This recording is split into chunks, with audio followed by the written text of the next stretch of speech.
It's Roethlisberger. How tough is Juju Smith-Schuster? He's clutch.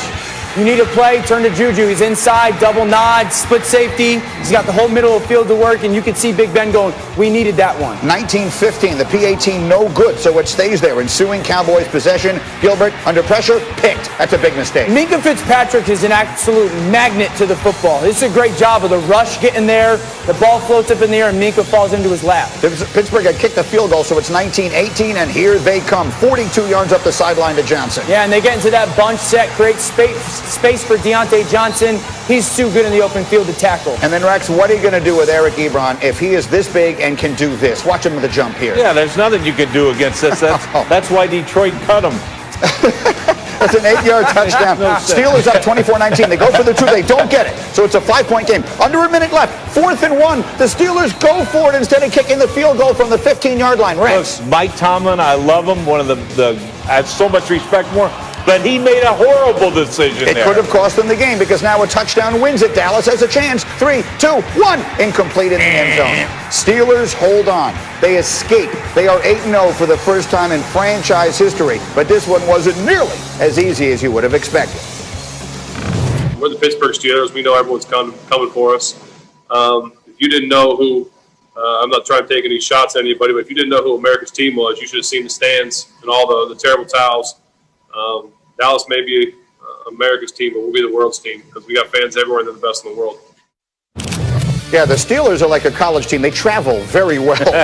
And with last night's win, they're 8-0. It's the first time in their franchise history they've won their first 8 games of a season. You would have thought back in the legendary Steel Curtain days. Greeny, that can't be right. It Can't be right. And our stats give them currently the 4th best chance in the NFL to reach the Super Bowl. So Ryan Clark, we talked about this last week. They coming off of the stretch they just came off of. They had 3 very winnable games in a row. We expected them to win easily yesterday. What happened?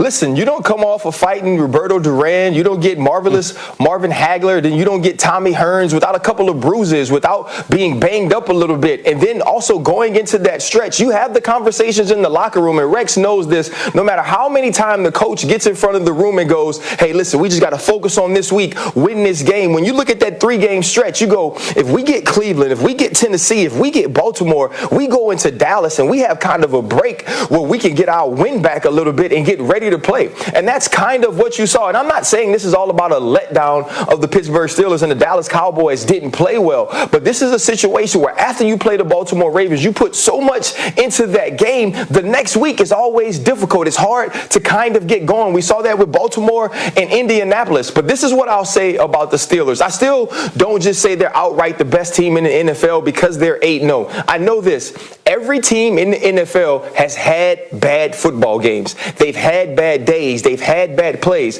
There's only been one team to not have a bad enough day to lose a game, and that's the Pittsburgh Steelers. No matter how we feel about the Dallas Cowboys or some of these bad teams in the NFL, they are still fielded by NFL players, by people who are on contract to play professional football. And the Dallas Cowboys showed up. They played better defensively. The quarterback played better, but Ben Roethlisberger and the Pittsburgh Steelers, Mike Tomlin and the Pittsburgh Steelers found ways to make plays, and Minka Fitzpatrick is a star.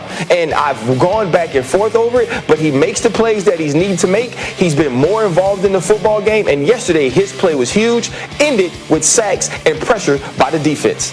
And there, this crazy special teams play. The Cowboys, they emptied the bag of tricks. They did a good job. I want to go back, Rex, to the decision to go for it on the 4th and 1. They're at about the 15-yard line on the last drive. They get the first down and the game is over. They can take knees. If they kick the field goal, they have an 8-point lead. They elected to go for it, and as you saw, Connor got tripped up in the backfield. Let's talk about that decision. Look, we've seen it already this year. I mean, Minnesota made the same mistake. But here, they're doing this. The receiver doesn't realize they're doing it either. They're going to hard count him. I get it, but kick the field goal. This was a mistake, a rare mistake by Mike Tomlin. Look, you've got the best defense in the National Football League. And so to me, you go up 8 points there. Man, throw analytics out.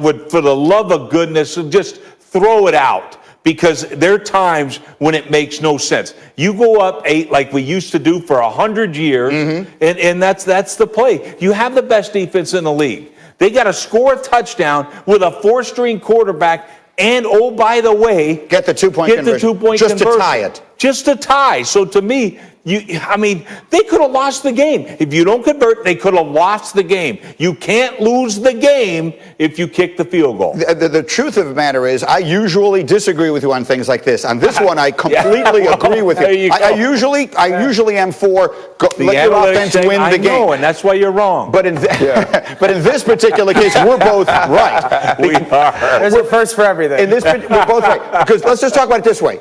If the Cowboys do score on that last possession, on that last play, and win the game, Pittsburgh. well, that's all we're talking about. We don't even lead with Saints-Bucks today. All we're talking about is making that decision. I actually think that they went for it because the Cowboys had such success on special teams yesterday. We saw that throwback, but also remember the pooch kick after the personal foul, like Rico Dowdle takes it 50, 60 yards in the return. Like Bones Fossil, their special teams coordinator in Dallas, might have scared Mike Tomlin into kind of going, you know what, I don't want special teams to play its part here. I want to just get the first down and not have to kick the ball off. Dano, so hold up.